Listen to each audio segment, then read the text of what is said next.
من کن تو مولا فہذا علی مولا، زبان زد عام ہو گئی، کیا سنی کیا اہل تشیع، ہر ایک کی زبان پر ہے، بچوں کی زبان پر بھی ہے، لیکن ہم اہل سنت اور اہل سنت کے علماء اور خطباء اس حدیث کو عام نہ کر سکے۔ مرو ابا بکر فلیصلی بالناس، ابو بکر کو کہو میرے مصلی پہ کھڑے ہو کے لوگوں کو۔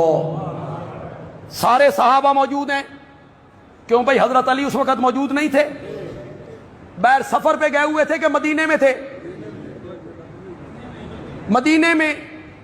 میرے نبی کے چچا عباس مدینے میں، حضرت عباس کے بیٹے مدینے میں، حضرت علی کے بڑے بھائی حضرت عقیل مدینے میں، حضرت حسن حضرت حسین میرے نبی کے پیارے نواسے مدینے میں۔